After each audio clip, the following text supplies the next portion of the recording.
میرے محترم بھائیوں، بہنوں، بچوں، بچیوں، عزیزوں، جاننے والے، نہ جاننے والے، السلام علیکم ورحمۃ اللہ وبرکاتہ۔ کچھ دنوں سے میں قرآن سے اللہ کی پسندیدہ ہستیاں کون ہیں، کہ اللہ کس کو پسند کرتا ہے، ولی دوست کو کہتے ہیں، تو اللہ کا دوست کون ہے؟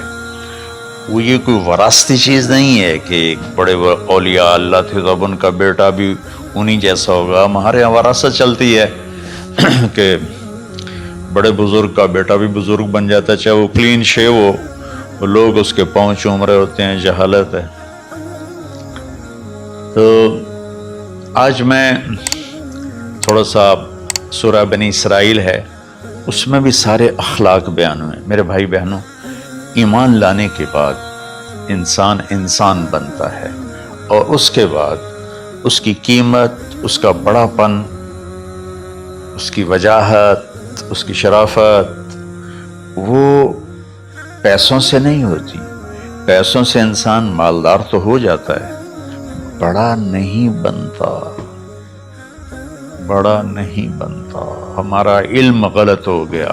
بڑا بڑا بندہ جے بول دیا 3 ملن، یہ 200 مربع، یہ نوابہ فلانا ہے، نوابہ فلانا ہے۔ میرے بھائیو، یہ بالکل غلط علم ہے۔ بڑا وہ ہے جسے اللہ پسند کرے، بڑا وہ ہے جو میرے نبی کی زندگی کے پیچھے چلے، بڑا وہ ہے جس سے اللہ تعالیٰ راضی ہو جائے، باقی سب چھوٹے چھوٹے ہیں۔ تو آج ایک تیسری جگہ سے میں کچھ باتیں قرآن سے عرض کروں گا جن کا تعلق ہمارے ایمان سے بھی ہے، اخلاق سے بھی ہے۔ وہ ہے بسم اللہ الرحمن الرحیم، وَقَضَىٰ رَبُّكَ أَلَّا تَعْبُدُوا إِلَّا إِيَّاهُ بِالْوَالِدَيْنِ إِحْسَانًا إِمَّا يَبْلُغَنَّ عِندَكَ الْكِبَرَ أَحَدُهُمَا أَوْ كِلَاهُمَا فَلَا تَقُل لَّهُمَا أُفٍّ وَلَا تَنْهَرْهُمَا وَقُل لَّهُمَا قَوْلًا كَرِيمًا وَاخْفِضْ لَهُمَا جَنَاحَ الذُّلِّ مِنَ الرَّحْمَةِ وَقُل رَّبِّ ارْحَمْهُمَا كَمَا رَبَّيَانِي صَغِيرًا۔ یہ بہت بڑا مضمون ہے۔ اللہ نے قرآن بھر دیا والدین کے خدمت کے لیے، والدین کی اطاعت کے لیے، والدین کی ماننے کے لیے۔ پہلا جملہ ہے اور تیرے رب نے فیصلہ کیا، ایک مطلب۔ دوسرا، اور تیرے رب نے حکم کیا کہ بندگی صرف اللہ کی ہے، بندگی صرف اللہ کی ہے۔ عبد اسے کہتے ہیں جو ہر بات پہ سر جھکا دے، عبد اسے کہتے ہیں جو ہر بات پہ بچھ جائے، اس کو عبد کہتا ہے۔ تو اللہ کہہ رہا ہے میرے بندو، میرا ایک فیصلہ ہے اور میرا ایک حکم ہے، میرے سوا نہ تمہارا ہاتھ کسی کے آگے پھیلے، نہ تمہاری گردن کسی کے آگے جھکے۔ ایک دوسرے سے مدد لینا، اس کو ایک دوسرے کی تعاونوں میں آ جاتا، تعاونوا علی البر والتقوی، ایک دوسرے کا ساتھ دو، ایک دوسرے کی مدد کرو۔ میرے نبی قرضہ اٹھاتے تھے۔ میرے نبی جب انتقال ہوا تو آپ کی زرہ 9 وسق پر، وسق 5 من کا ہوتا ہے، تو وہ جو کے بدلے آپ نے زرہ رکھوائی تھی کہ جب میں تمہیں ادا کروں گا زرہ لے لوں گا، اور آپ کا انتقال ہو گیا، آپ زرہ اپنی واپس نہیں لے سکے۔ وہ چیزیں جن کا تعلق صرف اللہ کی ذات سے ہے اور کوئی نہیں کر سکتا، اس میں صرف اللہ کے آگے ہاتھ پھیلا، جیسے ہم کہتے ہیں مدد، نصرت، اللہ کہتا میں ہوں، الا ان نصر اللہ قریب، سنو میری مدد تمہارے قریب ہے۔ تو اللہ تعبدوا الا ایاہ، بس ایک چھوٹا سا جملہ اللہ نے یہاں کیا، چونکہ یہاں اللہ نے والدین اور اخلاق بتانے تھے تو اپنے لیے صرف ایک جملہ بولا، باقی باتیں بھی اللہ کے لیے ہیں، لیکن اللہ نے میری بندگی، اس بندگی سے مراد 5 وقت کی نماز نہیں ہے، حج، روزہ، زکوٰۃ نہیں ہے اس کی مراد۔ یہ ساری باتیں داخل ہیں، اور اس کے ساتھ 24 گھنٹے کی زندگی اللہ کی مرضی پر گزارو، نفع آئے تو شکر ادا کرو، نقصان ہو تو صبر کرو، برداشت کرو، پھر بھی شکر ادا کرو کہ میرا رب یہ کہہ رہا ہے کہ میں نے صرف اللہ سے تعلق جوڑنا ہے۔ اللہ کے نبی نے اپنے چچا زاد بھائی عبداللہ بن عباس سے فرمایا کہ یا غلام،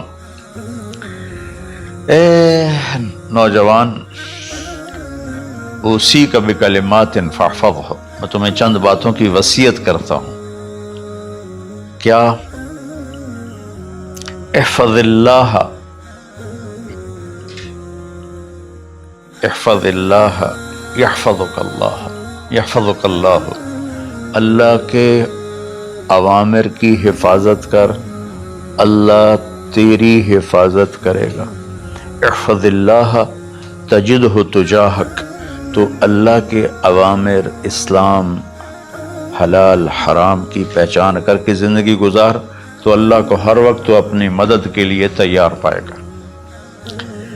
اور لمبی حدیث ہے، بنا عشاء کی نماز کا وقت ہو رہا ہے، اس میں وہ جملہ جو اس میرے مضمون سے متعلق ہے، وَإِذَا سَأَلْتَ فَاسْأَلِ اللَّهِ، جب بھی مانگو اللہ سے مانگو، جب بھی مانگو اللہ سے مانگو، اللہ کے سوا کوئی دینے والا نہیں ہے، صرف اللہ ہے دینے کے لیے۔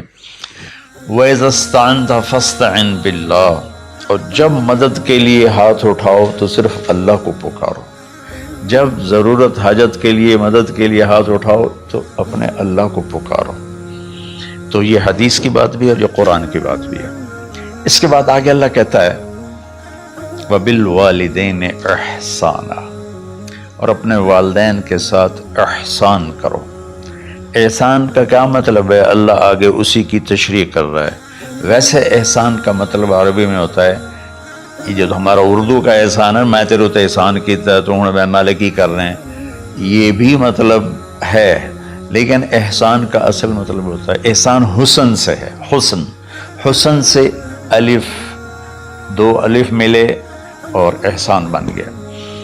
احسان کا مطلب ہوتا ہے کسی بھی کام کو جو دنیا کا ہے، دین کا ہے، اسے انتہائی خوبصورت طریقے سے کرنا ہے۔ جیسے کسی دلہن کا میک اپ ہوتا ہے نا، تو 5-6 گھنٹے 4 گھنٹے کے بعد وہ کہتی ہے، جو ہوتی ہے اس کا میک اپ کرنے والی، کہ جی بس یہ مکمل ہو گیا ہے اور اب اس سے آگے نہیں ہے۔ تو آخری انتہا، اچھائی کی آخری انتہا پر پہنچ کے کام کرنے کو احسان کہتے ہیں۔ تو میرا اللہ کہہ رہا ہے میرے بندو، اپنے والدین کے ساتھ وہ کرو کہ جو بھلائی کی، خدمت کی، ماننے کی آخری حد ہے۔ سبحان اللہ۔ وبالوالدین احسان، بالوالدین پہلے ہے، احسان بعد میں ہے۔ اللہ تعالیٰ نے باقی سب کو پیچھے کر کے فرمایا کہ دیکھو خاص طور پہ ماں باپ کے ساتھ وہ رویہ کرو کہ ان کے دل سے دعائیں نکلیں۔ چند دن پہلے ایک والد یوں ہاتھ اٹھا کے کہہ رہا تھا اپنے بیٹے، اکلوتا بیٹا، میں منگنا اللہ کو لو، اللہ تینوں چاہ لگے۔ باپ بیٹے کے لیے یہ دعا مانگ رہا تھا اور بیٹا اکیلا ہے، یہ بد دعا باپ کر رہا تھا۔ تو بھائیو، ایسی اولاد نہ بنو جس ماں نے پیٹ میں 9 مہینے اٹھایا، پھر جننے کی تکلیف برداشت کی۔ ایک شخص آیا حضرت عبید بن عمیر کے پاس کہ حضرت میں نے ماں کو اپنے کندھے پہ بٹھا کے پیدل حج کرایا ہے، مینا لے گیا، عرفات لے گیا، مزدلفہ، پھر مینا، پھر مکہ، تو کیا میں نے ماں کا حق ادا کر دیا؟ میں نے فرمایا ولا تلقۃ واحدہ، بیٹا ابھی ایک تلقہ کا حق بھی ادا نہیں ہو۔ تلقہ کسے کہتے ہیں؟ جب بچہ پیدا ہونے کا وقت آتا ہے تو ماں کو دردوں کی لہریں اٹھتی ہیں، وہ اتنی خوفناک ہوتی ہیں کہ ماں چیخ چیخ کے رہ جاتی ہے، اور بعض اوقات ڈیلیوری لیٹ ہو جاتی ہے تو وہ تڑپتی ہے، روتی ہے۔ وہ جو لہریں ہیں نا، پیٹ میں آتی ہیں جاتی ہیں، آتی ہیں جاتی ہیں، ایک لہر جو درد کی اٹھتی ہے اس کو کہتے ہیں تلقہ. میں قربان جاؤں، انہوں نے فرمایا بیٹا ابھی تیری ماں نے جو تجھے جنا تھا اس وقت جو تجھے درد، وہ تیری ماں نے درد کی لہریں برداشت کی تھی، اس میں سے ایک لہر کا بھی حق ادا نہیں ہوا. یعنی کہ حق ادا ہو ہی نہیں سکتا. یہ مطلب کہ حق ادا ہو ہی نہیں سکتا کہ بیٹا ابھی ایک کا بھی نہیں. پھر حضرت عبداللہ بن عمر سے ایک شخص نے پوچھا کہ اچھا یہ جو آدمی تھا یہ خراسان، یہ ایران میں ہے اور افغانستان میں، یہاں سے ماں کو پیدل کندھے پہ بٹھا کے مکے پہنچا تھا. اندازہ لگا اس نے کتنی مشقت اٹھائی. اور عبید اللہ بن عمر کہتے ہیں بیٹا ابھی ایک لہر کا حق ادا نہیں ہوا. یہی سوال حضرت عبداللہ بن عمر سے کیا ایک شخص نے کہ حضرت میں نے اپنی ماں کو حج کرایا ہے، سارا میں نے پیدل کرایا ہے اور کندھے پہ اٹھا کے کرایا ہے، تو کیا میں نے ماں کا حق ادا کر دیا؟ وَلَا زَفْرَةً وَاحِدًا وَلَا زَفْرَةً وَاحِدًا. کہ بیٹا تیری ماں نے تجھے پالتے ہوئے جو تھک تھک کے لمبے لمبے سانس لیے، ہوکے بھرے، ابھی ایک ہوکے کا حق بھی ادا نہیں ہوا. یعنی حق ادا ہو ہی نہیں سکتا. تو احسان کے آگے تشریح آ رہی ہے. تو آج میں صرف اتنی بات کروں گا کہ میرے بھائیوں، میری بہنوں، میرے بچوں، میری بچیوں، اللہ کے واسطے ماں باپ کو دکھ نہ دینا ورنہ اللہ بھی ناراض ہو جائے گا. چند دن پہلے ایک بچہ بچی میرے پاس آئے، دونوں میڈیکل اسٹوڈنٹ تھے، کہیں کہ ہم شادی کرنا چاہتے ہیں. تو بچی نے کہا جی میرے والدین ناراض ہیں، وہ نہیں، اس رشتے پر راضی نہیں ہیں. تو میرے باپ کہتے ہیں اگر تو نے یہاں رشتہ کیا تو تیری میری ایک درمیان ایک خط آئے، کھچ جائے گا خلیج، ہم اس پار نہیں آئیں گے تو اس پار نہیں آئے گی. میں نے کہا بیٹی جس ماں نے تجھے 9 مہینے پیٹ میں پالا، 2 سال تجھے دودھ پلایا، تیری پوٹیاں پیشاب صاف کیا، تجھے پیمپر باندھے، تجھے اٹھ اٹھ کے راتوں کو اپنی چھاتی سے دودھ پلایا، کیا اب اس کا اتنا بھی حق نہیں کہ تم اس کی رائے کا احترام کرو؟ اتنا بھی حق نہیں ہے. تو میں نے کہا بیٹا میری کوئی رائے نہیں ہے، تو اگر تیرے ماں باپ راضی ہیں تو بسم اللہ ضرور کر، اگر راضی نہیں ہے تو دیکھو موت تک تجھے ماں باپ کی دعا نہیں ملے گی، اور ماں باپ کی دعا نہ ملی تو کچھ بھی نہیں ملے گا.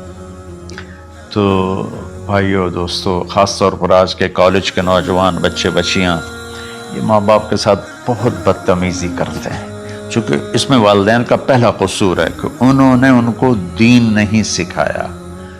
بچپن میں انگلش میڈیم سکول، پھر او لیول، پھر اے لیول، تو انہیں کیا پتہ ماں کون ہے باپ کون ہے. ایک پرانی بات ہے، ایک شخص اپنے بیٹے کو لے کر آیا کہ یہ میرا بچہ ہے اور یہ فلاں جگہ شادی کرنا چاہتا ہے اور ہم میں سے کسی کی رائے نہیں ہے اور یہ مانتا نہیں ہے. اور اس کے ساتھ اس نے نا دھاڑے مار کے رونا شروع کیا. تو میں نے بچے کو دیکھا تو یوں کر کے بیٹھا تھا، اس کا باپ رو رہا ہے، ہچ کیوں ایسے بیٹھا ہوا. تو مجھے اچانک خیال آیا، میں نے کہا شیخ صاحب اس کو کہاں پڑھایا تھا؟ کہا جی امریکن اسکول. اس کے بعد آسٹریلیا بھیجا تھا مزید تعلیم کے لیے. کہ شیخ صاحب اس بچے کا کوئی قصور نہیں، آپ کا قصور ہے. اس کو تو پتہ ہی نہیں میری ماں کیا ہے، میرا باپ کیا ہے. ایک ہماری تہذیب تھی وہ ختم ہو گئی ہے، اس میں علم نہیں بھی تھا تو ماں باپ کا. میں نے اپنی آنکھوں سے دیکھا، میں نے اپنے دادا کو دیکھا لیکن میں یاد نہیں، لیکن جو میرے دادا کے چھوٹے بھائی تھے ان کو میں سنبھلتا ہوں، ان کو میں نے دیکھا ہے. 3ری 4تھی جماعت تک میں تھا. 61 میں ان کا انتقال ہوا، میری 9 سال عمر تھی. تو 8 سال ان کے بیٹے جوان تھے، اور ڈیرے میں جب وہ بیٹھتے تھے تو ان کے بچے ان کے سامنے نہیں بیٹھتے تھے، ان کی پیٹھ کے پیچھے بیٹھتے تھے. اتنا ادب تھا، حالانکہ چاروں کے چاروں دین نہیں جانتے تھے، تہذیب تھی. ثقافت تھی جو آج کی تہذیب نے ہم سے سب کچھ چھین لی۔ اب بھی آپ جاؤ بیٹا تھر پار کر میں گیا ہوں 2-3 دفعہ، اور وہاں مسلمان نہیں ہندو عورتیں جب گاڑی گزرتی ہے تو گھونگھٹ کو نیچے کر لیتی ہیں، اپنا چہرے کو فوراً چھپا لیتی ہیں۔ تو خیر بہرحال میں نے کہا شیخ صاحب اس بچے کا قصور نہیں، آپ کا قصور ہے، تو میرے بچوں اپنے ماں باپ کو خوش کرو، راضی کرو۔ ان کا راضی ہونا اللہ کی رضا ہے۔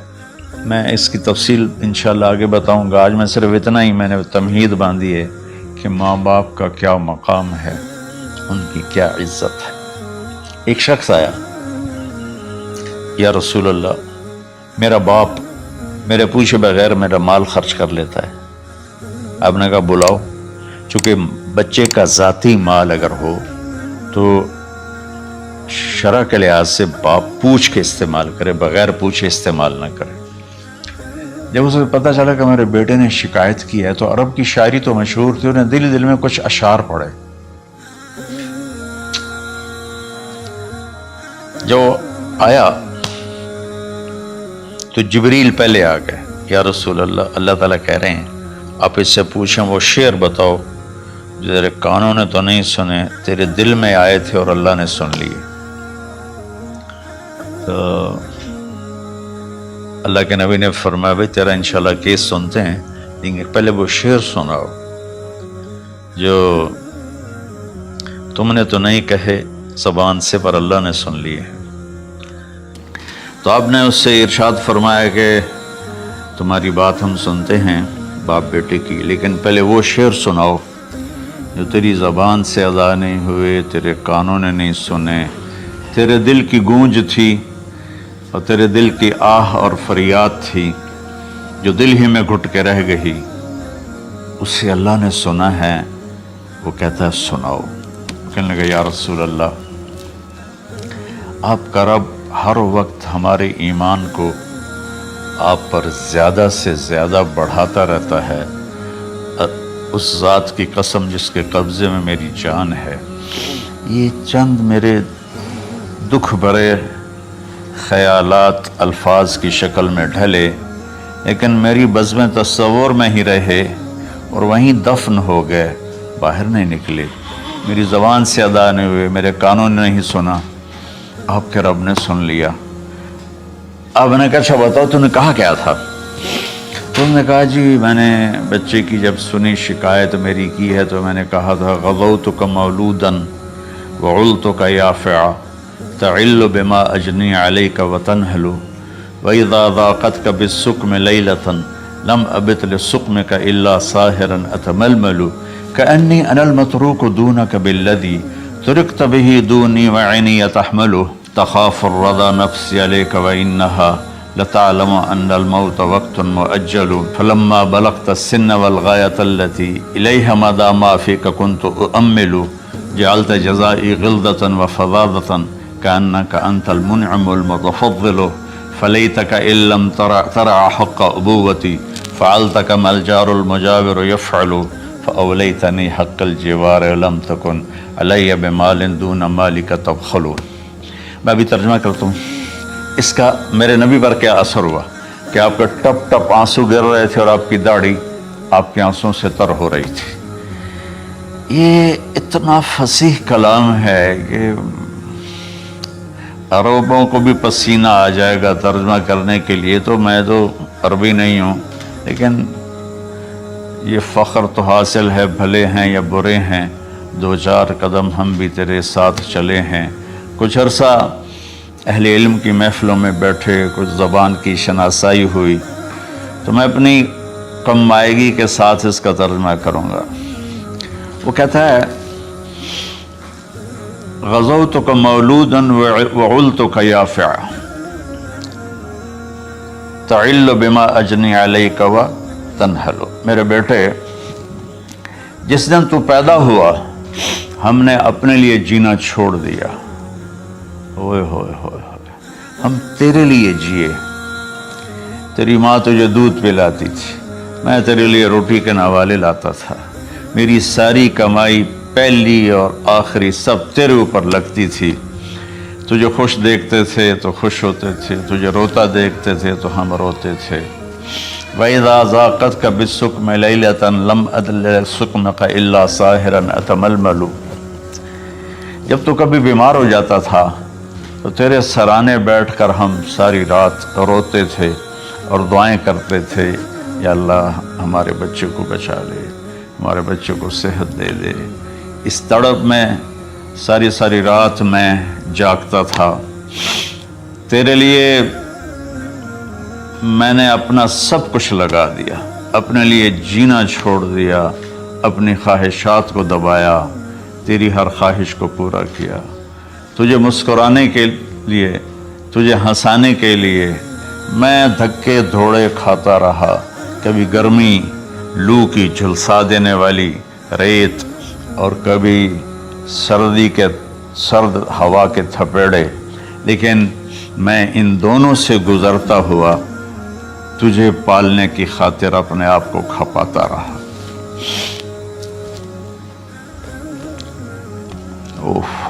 فلما بلغت السن والغایۃ التی الیہ مدی ما فیک کنت اؤمل۔ بیٹا میں نے اپنے ہڈیوں کا رس بھی تیرے اندر ڈال دیا، صرف کمائی نہیں، میں نے اپنے ہڈیوں کا رس تیرے اندر ڈالا، میں نے جو کچھ تھا تیرے اوپر قربان کیا۔ تجھے مسکراتا دیکھ کر میں اپنے غم بھولتا تھا، تجھے ہنستا دیکھ کر مجھے دکھ بھول جاتے تھے، اور پھر آہستہ آہستہ آہستہ میری ہڈیوں کا گودا، میری کمائی تیرے اندر گئی، اور تو ایک خوبصورت درخت کی طرح بڑھتا چلا گیا، بڑھتا چلا گیا، بڑھتا چلا گیا، بڑھتا چلا گیا، اور میری بڑھاپے نے کمر جھکا دی اور میں جھکتا چلا گیا، جھکتا چلا گیا۔ میرا خیال تھا کہ جیسے میں اس کی انگلی پکڑ کے چلتا تھا، اب میری باری ہے، یہ میری انگلی پکڑ کے چلے گا، جیسے میں اسے سینے سے لگاتا تھا، پیار کرتا تھا، جھولے جھلاتا تھا، باغ میں لے جاتا تھا، یہ ساری اس کی تعبیرات کے اندر داخل ہیں، الفاظ میں نہیں ہیں۔ تو مجھے خیال آتا تھا جب میں بوڑھا ہو جاؤں گا نا تو میرا بیٹا بھی مجھے ایسے ہی لے کے پھرے گا، میرا بیٹا بھی میری سنے گا۔ یہ 100 دفعہ پوچھتا تھا یہ کیا ہے، اور میں ہر دفعہ جواب دیتا تھا یہ ہے۔ تو اب میں بوڑھاپے میں اس سے بات کروں گا، یہ میری بات سنے گا، میں اس کو نوالے کھلاتا تھا، یہ مجھے روٹی کھلائے گا، میں اس کا انگلی پکڑ کے چلتا تھا، یہ میرا ہاتھ پکڑ کے چلے گا۔ میری کمر بڑھاپے نے جھکا دی اور میں ایک خشک پیڑ کی طرح ہو گیا، اور جوانی نے تیری کمر کو سیدھا کیا اور تو ایک تر و تازہ درخت بن گیا۔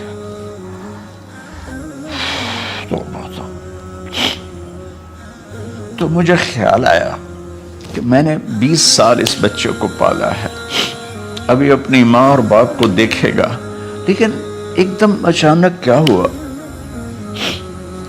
فلما بلغت السن والغایۃ التی الیہا مدی ما فیک کنت اؤمل۔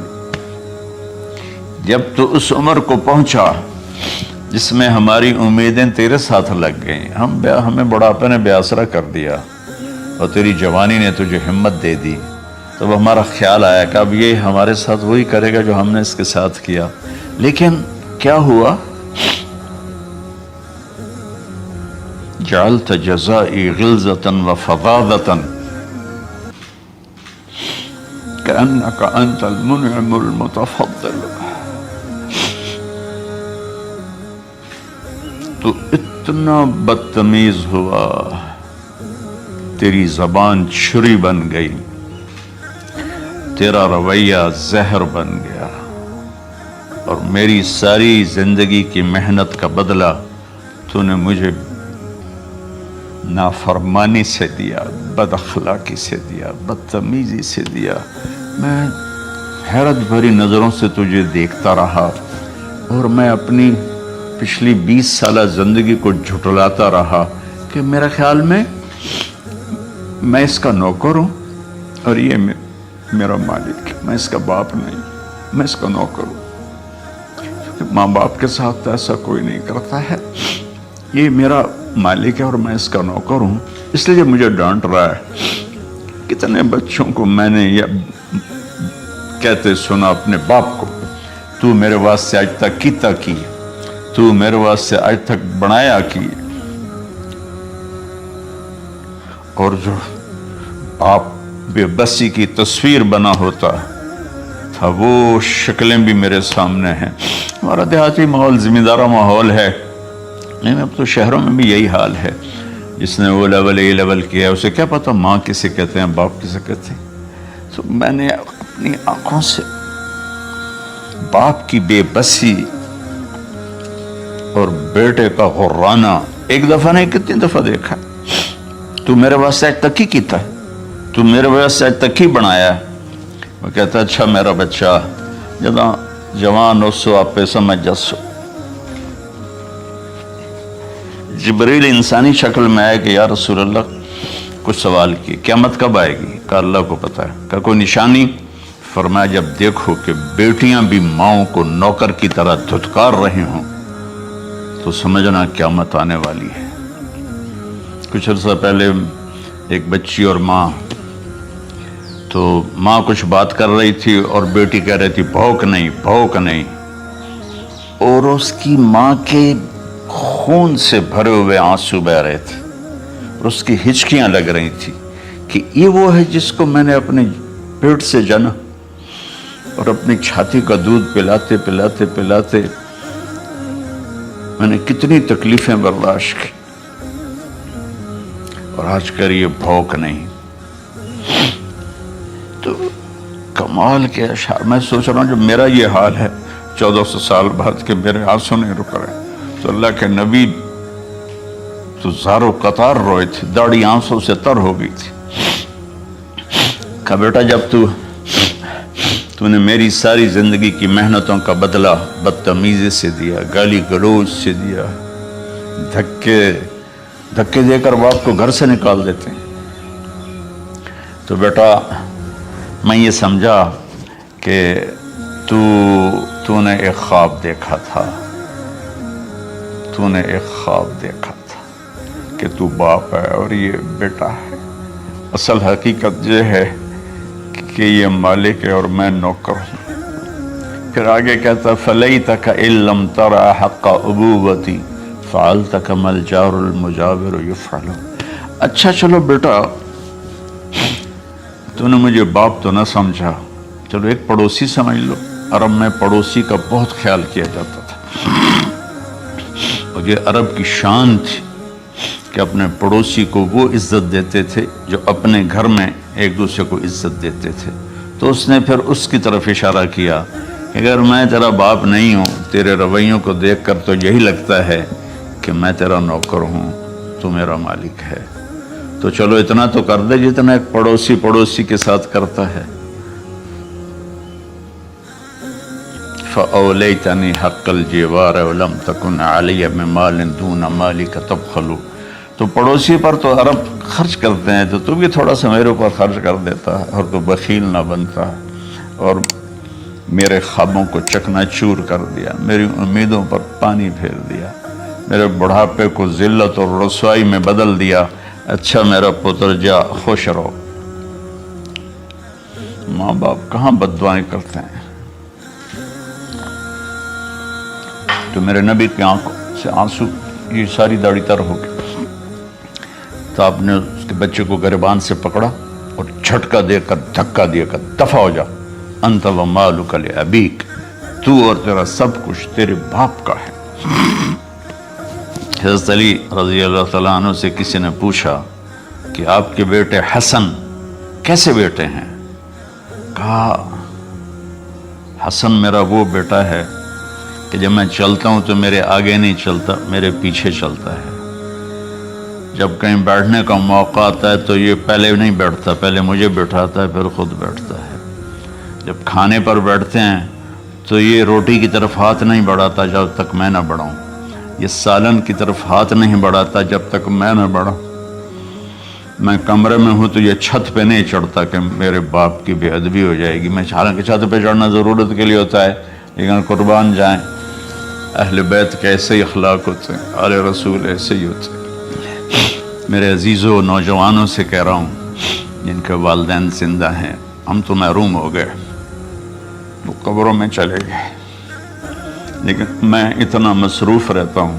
اب یہ کرونا کی وجہ سے گھر میں بیٹھے ہوئے ہیں، یعنی میری زندگی ایسے پہیے کی طرح گھومی ہے، اور پھر دل کی تکلیف، پھر اس کے ساتھ سر کا درد شدید۔ اس کے باوجود میں روزانہ 10 نفل اپنے باپ کے لیے پڑھتا ہوں، 10 نفل اپنی ماں کے لیے پڑھتا ہوں، 4 نفل اپنی خالہ کے لیے پڑھتا ہوں، کہ ساری زندگی سجدوں میں سر رکھ کے اس کا ثواب ماں باپ کو پہنچاؤں، تو ماں باپ کا حق ادا نہیں ہو سکتا۔